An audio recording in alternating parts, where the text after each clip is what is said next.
Et salut à tous, c'est ZHM pour Entre Rollisté. Aujourd'hui, on se retrouve pour parler de Donjons et Dragons et plus particulièrement les dernières extensions. Cette fois-ci, on va s'intéresser que à Royaumes oubliés, Héros de Faerûn et la prochaine fois, on parlera également de Aventures en Faerûn. Je vous propose qu'on perde pas plus de temps et qu'on aille découvrir le contenu de ce livre-là. Donc du coup, on se retrouve ensemble pour découvrir Forgotten Realms, donc les Royaumes oubliés, Héros de Faerûn, le supplément pour les joueurs. À son dos, qu'est-ce qu'on y retrouve? On y retrouve tout ce qu'on va avoir dans le livre, donc 8 sous-classes, des options de création, les règles de la magie de cercle, on parlera tout ça tout à l'heure, les divinités, les guides, etc. Et surtout, on se rend compte que c'est quand même pour un tarif de 49,99€, donc on est quand même sur un tarif élevé, on est sur le même prix qu'un livre de base, sauf que vous allez voir, il n'y a pas énormément de pages, on est autour de 180-190 pages, donc on est quand même sur un tarif élevé. Lorsqu'on l'ouvre, qu'est-ce qu'on y retrouve? On y retrouve un bout de la terre, donc un morceau de Toril, et directement, on va rentrer dans le vif du sujet après le sommaire.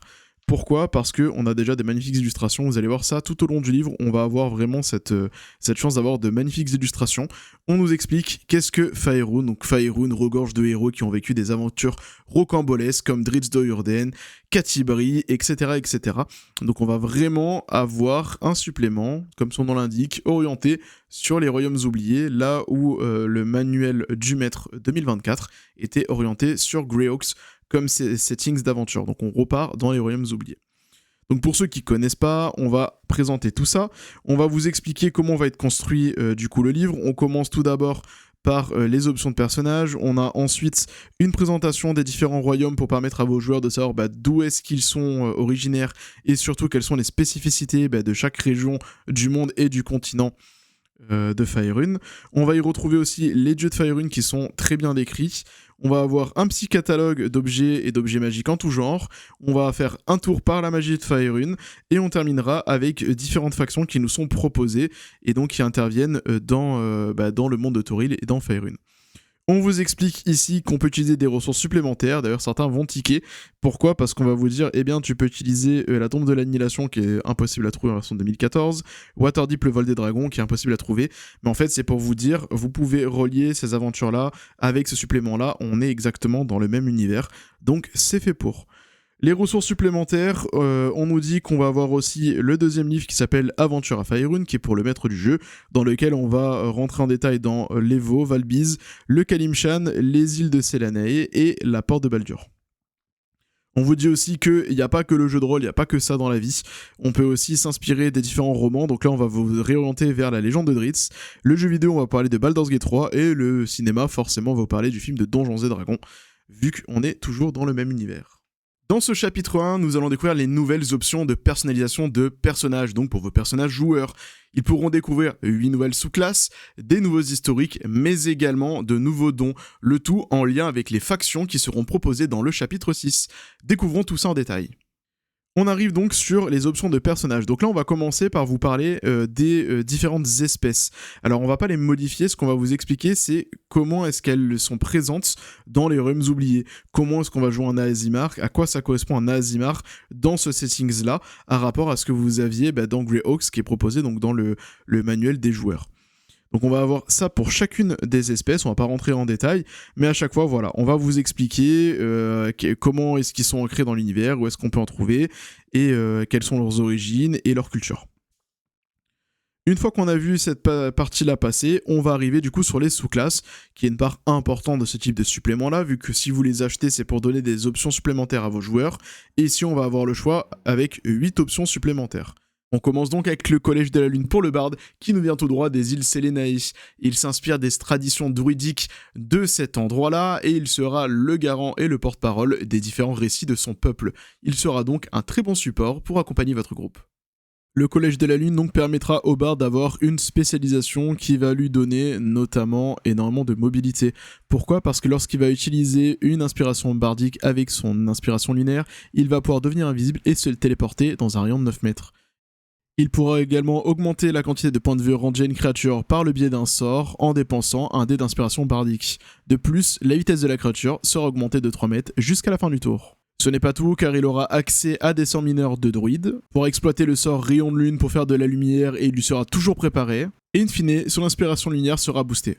Le clerc du domaine du savoir sera lui fondé totalement sur la recherche et la connaissance. Pour eux, ces aspects-là ont beaucoup plus d'importance que le reste. Ce sera généralement des clercs qui seront au service de Dieu comme Ogma. Pour le domaine du savoir, vous allez du coup pouvoir dépenser lors de votre action magie une utilisation de votre conduit divin pour dépenser des sorts de divination qui figurent dans la liste du domaine du savoir et que vous avez préparé pour le lancer sans dépasser d'emplacement de sorts ni de composants matériels. De plus, vous allez pouvoir communiquer par télépathie, gagner également des maîtrises au jet de sauvegarde, et in fine, vous pourrez carrément sonder l'avenir et obtenir l'avantage sur les D20 pendant 1 heure. Nous arrivons à l'ensorceleur et la sorcellerie de mage-feu. C'est un ensorceleur qui aura la chance, un don inné pour manipuler la magie brute de la toile. Vous verrez, nous en parlerons un peu plus dans la partie 5 dédiée à la magie. La sorcellerie du mage-feu permettra à l'ensorceleur de gagner des possibilités de dégâts supplémentaires. Pourquoi ? Parce qu'il pourra dépenser dès le niveau 3 un point de sorcellerie pour soit infliger un des 4 de dégâts de feu ou radiant à une cible à 9 mètres, soit permettre à une créature qu'il voit à 9 mètres de gagner un des 4 plus son modificateur de charisme de points de vie temporaire. Il aura par la suite le sort contre-sort toujours préparé, et s'il arrive à contrer les sorts de ses adversaires, il va regagner comme ça des points de sorcellerie. Bien entendu, au niveau 14, il va augmenter les points de vie temporaires qu'il peut donner, mais également les dégâts de feu radiant qu'il inflige. Et enfin, au niveau 18, lorsque sorcellerie innée sera active, vous gagnerez une vitesse de vol de 18 mètres et vous aurez le vol stationnaire. Vous aurez une facilité pour esquiver les différents sorts demandant des jets de sauvegarde. Et enfin, vous pourrez dépenser les dés de vie pour réduire les dégâts infligés par une attaque. Pour le guerrier, ce sera le banneret. C'est un combattant charismatique, un leader né, un commandant, qui va mener les troupes au front. Grâce à son charisme, il va pouvoir permettre à ses alliés d'effectuer des actions supplémentaires et il va les mener à la victoire. Le banneret vous permettra du coup, lorsque vous utilisez votre aptitude de second souffle, de donner des points de vie également à vos alliés dans une émanation de 9 mètres. Par la suite, lorsque vous allez avoir recours à récupération de groupe, chaque allié désigné aura l'avantage à ses tests de D20 jusqu'au début de votre prochain tour. Niveau 10, ce sera la fougue cette fois-ci qui permettra de définir un nombre d'alliés qui pourront effectuer une attaque ou un déplacement. Et par la suite, c'est inflexible que vous pourrez dépenser pour faire rejouer un jet de sauvegarde à un allié. Le chante-lame pour le magicien est une sous-spécialisation que nous avions déjà pour la version 2014. Elle reflète les traditions anciennes elfiques qui mélangent l'escrime avec la danse, mais également un soupçon de magie. Le chante-lame du coup vous permettra d'invoquer le chant de la lame qui augmentera votre CA en utilisant votre modificateur d'intelligence, qui vous permettra d'utiliser avec des armes d'escrime votre modificateur d'intelligence au lieu de celui de force ou dextérité, et qui permettra d'utiliser votre arme comme un focalisateur. Au niveau 6, vous gagnerez l'attaque supplémentaire comme les classes martiales, ainsi que la possibilité de consommer une de ces attaques pour lancer un sort mineur. Au niveau 10, lorsque vous subissez des dégâts, vous pouvez utiliser votre réaction et dépenser un emplacement de sort pour diviser les dégâts subis. Et au niveau 14, après avoir lancé un sort, vous pouvez utiliser votre action bonus pour attaquer. Pour le paladin, ce sera le serment du noble génie qui lui permettra de tirer sa force des 4 plans élémentaires, à savoir l'eau, le feu, l'air et la terre. Le serment des nobles génies vous imposera de semer les graines de la création sur les cendres de la destruction, de mener avec splendeur et grâce et de respecter les éléments et craindre leur courroux. D'ailleurs, dès le niveau 3, vous pouvez utiliser votre conduit divin pour bénéficier d'un effet élémentaire, par exemple agripper son adversaire avec la terre, se téléporter dans un rayon de 9 mètres et avoir une forme intangible pour l'air, infliger des dégâts de créatures pour le feu, ou repousser des créatures avec l'eau. De plus, si vous ne portez aucune armure, vous pourrez ajouter votre modificateur de constitution à votre CA. Au niveau 7, vous pourrez gagner une aura de protection qui permettra de faire gagner à vous et vos alliés une résistance à un type de dégâts que vous pourrez changer chaque tour. Au niveau 15, vous pourrez réprimander vos adversaires en réduisant les dégâts et en leur en infligeant. Et au niveau 20, vous serez un mini-génie qui pourra faire relancer les tests de D20 ratés. Pour le rôdeur, l'arpenteur de l'hiver sera un survivant des terres du Nord. Il a eu l'habitude de vivre en conditions extrêmes et surtout de traquer ses proies. L'arpenteur de l'hiver pour le rôdeur lui donnera la possibilité lorsqu'il touche une créature de lui infliger des dégâts de froid. De plus, il pourra ignorer les résistances aux dégâts de froid et aura lui la résistance aux dégâts de froid. Lorsque vous lancez la marque du chasseur, vous allez pouvoir gagner des points de vie temporaires, mais également empêcher votre cible de se désengager. À partir du niveau 7, vous pourrez également soigner vos alliés et leur éviter d'avoir l'état effrayé. Au niveau 11, une créature qui vous touche subira vos représailles et pourra devenir étourdie. Enfin, au niveau 15, votre marque du chasseur fait adopter une forme spectrale et neigeuse. De ce fait, vous avez l'immunité aux dégâts de froid et vous infligez des dégâts de froid à toutes les cibles autour de vous. De plus, vous êtes un terrain difficile, si une cible vous traverse, elle subira des dégâts. Et enfin, on termine avec le roublard rejeton des 3, qui sera une sous-spécialisation pour lesquelles vous allez être un adorateur d'un des 3 funestres, c'est-à-dire Bane, Baal ou bien Myrcule. Ou alors, pas de chance pour vous, vous avez été maudit. Une classe qui part donc un petit peu sur le côté mauvais. Le rejeton des 3 fera choisir à chaque repelon une allégeance à un dé de jeu, Bane, Balle ou Myrcule qui vous confère une résistance aux dégâts ainsi qu'un sort mineur disponible. Vous pourrez également utiliser votre réaction pour vous téléporter dans un rayon de 9 mètres sur une créature en péril et lui asséner une attaque. Pour rappel, une créature en péril est une créature qui vient de passer sous les 50% de ses points de vie. De quoi devenir un super finisher, un assassin de l'ombre pour achever les cibles de vos alliés. Au niveau 9, vous pourrez utiliser votre frappe malicieuse pour effrayer vos cibles. Au niveau 13, lorsque vous vous téléportez avec votre soif de sang pour achever un adversaire, vous pourrez infliger des dégâts au départ ou à l'arrivée à toutes les créatures dans un rayon de 3 mètres. Et enfin, au niveau 17, vous allez récupérer plus facilement votre soif de sang et vous considérez les 1 et les 2 de votre attaque sournoise comme des 3. Attention, cette sous-classe est quand même très thématique, il faudra jouer un personnage soit mauvais qui vénère un dieu mauvais, soit maudit. Il faudra donc faire attention à la cohérence de groupe. On arrive maintenant sur les historiques, donc la partie historique va être en lien avec les régions, mais également avec les différentes factions. Donc c'est pour ça qu'à chaque fois on va avoir des dons qui vont être en lien avec les factions. On va avoir aussi un don avec des initiés du mage-feu, si jamais vous voulez que votre personnage, même si c'est pas un ensorceleur du mage-feu, puisse contrôler cette énergie brute de la toile, ce sera possible. Et donc là, on va avoir vraiment tout ce qui va être en lien avec les régions et les différentes factions qui seront présentées plus tard dans le livre.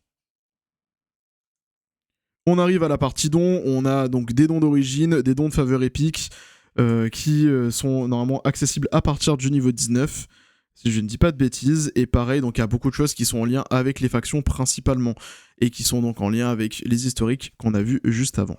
Le chapitre 2 vous permettra de redécouvrir la planète Toril, et plus précisément son continent Faerun. Pourquoi ? Parce que nous allons parcourir l'intégralité des régions de ce continent, qui donnera à vos joueurs une idée de à quoi correspondent les royaumes oubliés. De plus, ils pourront avoir conscience de leurs origines, vu que les différences historiques seront reliées à ces différentes régions. Ça leur permettra d'avoir une idée de l'histoire, des cultures et des traditions.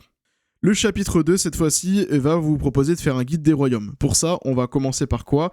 Par vous représenter un petit peu, Faerun, qu'est-ce qui s'est passé ? Donc on a une chronologie qui est très bien expliquée et qui vous explique où est-ce qu'on en est au niveau de la temporalité de cette version 2024 dans les royaumes oubliés. On va vous rappeler également le calendrier, comment il fonctionne avec les différentes fêtes si vous souhaitez avoir des événements spécifiques, et le fonctionnement des différentes devises, parce qu'on joue principalement avec des pièces d'or, mais en fait, chaque monnaie est différente en fonction des régions et en fonction des seigneurs, parce que chaque seigneur va avoir sa propre monnaie. On va vous expliquer qu'est-ce que c'est qu'un aventurier et comment est-ce qu'il est perçu en fait dans l'univers des royaumes oubliés, parce que oui, on joue des aventuriers, mais c'est à la fois des personnes qui sont craintes parce qu'elles peuvent avoir beaucoup de pouvoir, c'est aussi des personnes qui sont attendues parce qu'elles vont sauver les peuples, délivrer les gens. Donc il y a vraiment cette ambiguïté là en fonction de comment les gens vont percevoir les aventuriers, donc les personnages que vont interpréter les joueurs en fonction également aussi des régions. Et après, on va vous mettre les pléthores de langues. Une fois qu'on vous a présenté brièvement le continent, vous avez une magnifique carte, et cette carte-là, on va la retrouver en fin du livre en format immense, détachable, directement. Et on va après parcourir les différentes régions. Donc là, on va avoir un pattern, à chaque fois, on va avoir la carte du coup de la région. Dedans, on va retrouver un aperçu qui est très bien fait, qui permet rapidement de se faire une idée de c'est quoi cette région, à quoi ça correspond, quelles sont les menaces. On a ensuite un descriptif de la région. On termine par un bout de paragraphe, on va vous dire comment jouer des aventures, quel type d'aventure on peut jouer dans cette région-là. Un petit défaut, c'est que ça, pour moi, ils auraient dû le mettre plus en avant. Surtout pour des maîtres du jeu. Après, on est sur un livre pour joueurs, donc principalement, ça c'est du texte écrit pour vos joueurs. On va avoir ensuite, après la présentation des particularités, les aussi différentes tribus qui peuplent cette région-là, et on termine avec des sites remarquables. Généralement, ça fait à peu près 4 pages par du coup région. Et on va voir toutes les régions comme ça, donc on va les passer rapidement, parce qu'on n'est pas là pour voir l'intégralité du lore du livre, mais vraiment pour vous le présenter. Donc les contrées du mi-temps, et donc à chaque fois dedans vous allez voir, là on a l'Evo, donc l'Evo après on aura quelque chose de plus approfondi dans le deuxième livre, donc le deuxième livre prend vraiment des éléments de plusieurs régions qu'il va approfondir, tandis que là on est vraiment sur une découverte globale de la région, pour permettre à vos joueurs en fait de découvrir du coup les régions, pour que leur personnage soit issu de là, et peuvent s'ancrer dans cet univers. Bon, la fameuse côte des épées avec Eau Profonde, Château Suif, le début de Baldur's Gate 1... On continue, les empires arcaniques avec notamment la Rachemini, je l'ai mal prononcé, la Rachemini, si c'est bien ça, l'empire de Thé avec les mages rouges, on va retrouver les mers inviolées avec les îles Sélénae qui sera décrit dans le deuxième manuel, On va avoir le nord avec notamment Valbise, qui sera aussi décrit en détail dans le deuxième manuel. On a aussi quelques éléments, là on a Mesoberanzan qui se trouve parce qu'elle se trouve en dessous dans le nord, dans l'Outre-Terre, donc on en parle aussi un petit peu. Les terres de l'intrigue avec Amn, qui est du coup l'endroit où se passe le début de Baldur's Gate 2. Et on a aussi les terres oubliées. Et normalement, après le Vieux Empire, on va se retrouver dans les autres confins, donc c'est d'autres endroits du monde qui existent, notamment le Schultz. Donc le Schultz, c'est là où se passe la tombe de l'annihilation comme aventure de la version 2014. Donc on vous présente aussi brièvement ces endroits dans lesquels vous allez pouvoir jouer. Le chapitre 3 sera lui orienté sur les dieux. On va vous proposer de redécouvrir cette part importante des royaumes oubliés et le fonctionnement des divinités, mais également des cultes. Vous aurez donc la description de l'immensité du panthéon de Faerûn, mais pas que. On arrive enfin au chapitre 3, la partie des dieux de Faerûn. On est à la page 95, donc on a eu quand même beaucoup de descriptions des régions pour vos joueurs, et c'est important que vos joueurs les lisent, surtout quand ils créent un personnage, qu'ils découvrent bien le fonctionnement de leur région. Les dieux de Faerûn, du coup ici on va vous rappeler les pratiques cultuelles, le fonctionnement des divinités dans les royaumes oubliés, lesquelles sont encore vivantes, lesquelles ont été mortes. On va également vous expliquer l'importance des institutions religieuses, leur fonctionnement, les temples et sanctuaires, quelle part ils revêtent dans le commun des mortels, donc le quotidien des habitants de Faerûn. On va également vous présenter l'intégralité du Panthéon en vous précisant bien que on voit une partie du Panthéon, il existe également d'autres divinités qui vont être reliées à d'autres cultures, notamment les elfes, les nains ou autres, qui sont bien évidemment présents. De même, on précise ce qu'est un élu, qui est donc une personne qui a été désignée pour être le représentant physique d'un dieu avec une bonne partie de ses puissances, et on voit ça très bien dans Baldur's Gate 3. On a donc une belle liste et une belle quantité de dieux de Faerûn en tout genre qui permettra donc de voir des dieux bons, des dieux mauvais, vraiment tout, vous avez une belle palette et vous allez voir que cette palette là on va aussi les associer avec les organisations qui leur sont reliées. Ainsi là pour Bane on peut voir que on va avoir les chevaliers du gantelet noir qui va être une organisation qui est associée à ce dieu mauvais. Et ça c'est vachement intéressant parce que du coup à chaque fois on va pouvoir relier les différents ordres qui existent, potentiellement des ordres religieux, aux différentes divinités. Donc vous allez le voir, les divinités, ça fonctionne avec un schéma traditionnel, on a le même partout, on a l'insigne, le nom du dieu, et également les domaines auxquels ils sont associés. Donc là on va passer rapidement les différentes pages, des différents dieux qui existent, il y en a des très connus, et je les présente même plus, les Myrcules, les Mistras, on va avoir aussi Ogma, Séluné, on va avoir aussi derrière Sylvanus, Char, Talos et également le petit dernier pour la fin, vous allez voir Wokin, le fameux dieu des marchands. Comme vous allez pouvoir le voir, le chapitre 4 tranche avec le reste du livre et c'est vraiment une très belle pépite que la proposition qui est faite pour illustrer et permettre de découvrir les objets magiques de Faerûn. Changement total d'ambiance, on arrive au catalogue Interroyaume et je trouve ça très cool ce qu'ils ont fait. Pourquoi ? Parce qu'en fait, ils l'ont vendu vraiment comme un fascicule de pub qu'on pourrait avoir dans la boîte aux lettres, avec tous les objets magiques. Et surtout, ils sont répartis du coup par région, vu que c'est quand même le but, on fait jouer dans des régions spécifiques, et ils sont tous illustrés. Donc tous les objets magiques sont illustrés. Ça, c'est vraiment bien. C'est pas le cas dans tous les jeux de rôle et dans tous les livres. Donc ils sont tous illustrés, avec à chaque fois leur prix. Alors, on retrouve même un membre articulé d'une valeur de 0 pièce d'or. Alors au début je me suis dit c'est pas logique, je suis un artificier, je peux le prendre gratuitement et le démonter. Non, ils ont prévu ça pour l'inclusivité, c'est quelque chose qui sera offert à toute personne qui en a besoin, la possibilité de récupérer un membre de la sorte. Et ce sera tout pour ce chapitre qui présente donc quelques objets magiques. Le chapitre 5 s'intéressera lui à la magie et à la toile, comment est-ce que la toile fonctionne, qu'est-ce qui se passe quand vous lancez des sorts. De plus, on évoquera la magie brute, le mage-feu, mais également une nouvelle règle optionnelle pour les lanceurs de sorts, la magie de cercle. On arrive au chapitre 5, la magie de Faerûn, et là on va vous expliquer des points importants, notamment le fonctionnement de la toile, donc cette fameuse toile qui a une essence brute et qui permet de tisser les sorts. On va vous rappeler que Mystra, qui est la déesse en charge de protéger la magie et la toile, est morte plusieurs fois, que quand elle était morte, ça a provoqué des problématiques, il n'y avait plus de magie, les objets magiques ne fonctionnaient plus. On a cru que les derniers éléments, notamment la mage peste, avaient anéanti la toile. Et pourtant, Mystra est revenu et la magie est revenue. Donc on a de nouveau les objets magiques. Et donc on vous explique, voilà, quelle est la toile, comment ça fonctionne, quand les sorts ils sont lancés, qu'est-ce qui se passe exactement dans les royaumes oubliés. On vous présente aussi le mage-feu, qui est donc l'énergie brute, et qui va aller en lien du coup avec les sous-classes qui ont été présentées. On vous présente aussi qu'est-ce que ça veut dire la magie sauvage, qu'est-ce que ça veut dire la magie morte, les endroits où il n'y a plus de magie. Tout ça sont des éléments qui étaient présents dans le guide du maître et qui du coup ici sont présentés d'un point de vue narratif et donc lore pour les inscrire dans votre univers.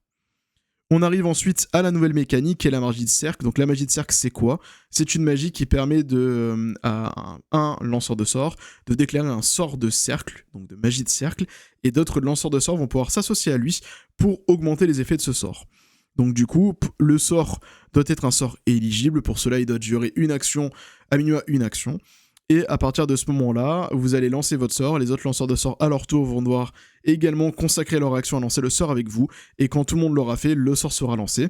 Il pourra être amélioré d'un effet, donc on pourra améliorer sa portée, on pourra augmenter son aire d'effet, on pourra prolonger sa durée, on pourra partager la concentration entre tous les lanceurs de sorts, on pourra réduire le coût en pièces d'or pour lancer ce sort-là, ou alors avec zone sûre, on pourra définir une zone d'effet qui n'aura pas l'effet du sort, donc pour avoir une zone safe au milieu par exemple de sa boule de feu. En plus de ça, comme on va vous donner des sorts derrière, propres au royaume de Faerûn, certains d'entre eux auront droit à des effets spécifiques en cas de lancement en tant que sort de cercle. Je vais vous en chercher un, la tempête de mâche par exemple. Si on la lance comme un sort de cercle, outre les composants habituels, il faudra payer 25 000 pièces d'or de composants supplémentaires qui seront détruits, et la portée du sort passe à 1,50 m, et il ne sera plus nécessaire de maintenir sa concentration. De plus, tout le monde devra dépenser un emplacement de 3ème sort. Donc ça permet de lancer une tempête gigantesque là où le sort fait normalement 18 mètres. En faisant ça, on pourra le lancer sur 1,5 km, donc potentiellement raser une ville entière avec ce sort-là. En plus, on n'aura plus besoin de la concentration, donc pendant 1 minute, on peut lancer ce sort-là, on peut même les enchaîner sans tenir la concentration, donc ça peut être ravageur pour des régions. Donc il faudra faire attention, les sorts de cercle peuvent être très puissants, surtout hors combat, pour préparer pour des rituels ou autres qui permettraient d'amplifier les effets. Et donc il faudra vraiment mettre en avant le fait que c'est quelque chose qui doit être quand même assez préparé, un peu comme une stratégie, sinon ça peut casser certaines mécaniques. Je vois le truc rapidement arriver.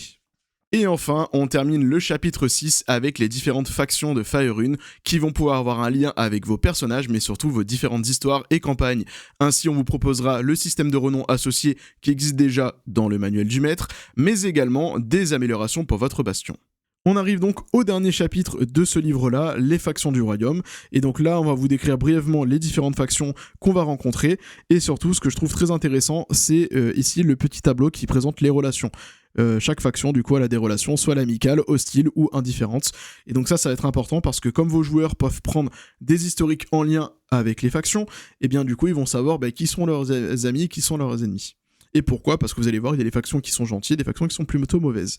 Donc on a l'Alliance des Seigneurs. Donc on va retrouver, comme pour les régions, quelque chose de très classique avec description, leur objectif, leur activité, les différentes gouvernances, organisations, le système de renoms, parce que du coup ça va être comboté avec ce que vous avez dans le guide du maître, les renoms qui vous permettent donc de devenir plus ou moins amis et d'avoir des avantages supplémentaires grâce à l'alliance en question, donc du coup à la faction. Et après, le fait de jouer un personnage de cette alliance-là, quels sont vos bénéfices, et surtout, vous allez avoir également des extensions spéciales de bastions pour chacune des factions. Donc ça va être ça à chaque fois. Donc on a l'Alliance des Seigneurs, on va avoir les Chevaliers du Dragon Pourpre, du coup, qui protègent le royaume. On va avoir, après, les dragons, mais cette fois-ci mauvais, le culte du dragon, ceux qui vénèrent les dragons maléfiques. Voilà. On va avoir l'enclave d'émeraude, donc c'est tout ce qui est magie de la nature avec les druides, etc. Les druides de l'enclave. Les magiciens rouges du thé, donc les magiciens mauvais. D'ailleurs, je trouve très cool leur extension de bastion, c'est Nécropole qui permet d'invoquer des morts vivants pour vous défendre. Bref, c'est très cool. Les ménestrels qui ont été bien mis en lumière avec le film de Donjons et Dragons qui est sorti au cinéma. L'ordre du gantelet qui est l'ordre des gentils qui va pourfendre le mal. On a aussi le Zentarim qui est le réseau noir, c'est une association de marchands de mercenaires de Malfrat. Et après, une fois qu'on a fait le tour, on vous rappelle aussi certaines organisations criminelles que vous pouvez rencontrer dans les royaumes oubliés, notamment la fameuse guilde de Xanatar qu'on peut retrouver à Waterdeep. Et après, on a aussi d'autres organisations qui vous sont présentées brièvement. Voilà, pour vous donner une idée, le point enflammé aussi qu'on retrouve dans Baldur's Gate 3, pour vous donner une idée, des choses comme les sectes élémentaires qui vont être reliées forcément au mal élémentaire. Voilà, ce genre de choses très connues des royaumes oubliés, et on arrive sur un index à la page 188, avec encore une magnifique illustration, et enfin la fameuse carte reliée qu'on peut détacher là, qui est immense dans le livre, et ce sera tout pour la découverte de ce livre des Royaumes oubliés, héros de Faerûn. Donc du coup, qu'est-ce que j'en pense de ce supplément ? Eh bien, il y a de très belles propositions. Dans les 8 sous-classes, il y en a vraiment des qui sont au-dessus du lot. Je pense notamment à l'art porteur de l'hiver pour le rôdeur qui est très très forte. J'aime également la proposition qui est faite pour le noble génie, ainsi que celle pour le barde qui va permettre de lui donner un côté support, mais également énormément de mouvement pour s'échapper de moments difficiles. Pour le roublard, ceci dit, le rejeton de 3 est intéressant. Elle part du côté mauvais, ce qui va être plus compliqué à exploiter, et elle ne fera pas partie des sous-spécialisations les plus fortes. Malgré le fait que nous parcourons les royaumes oubliés depuis maintenant plus de 50 ans, ce livre vous propose énormément de lore pour découvrir le continent de Faerûn, mais également les divinités qui y habitent, ainsi que les factions.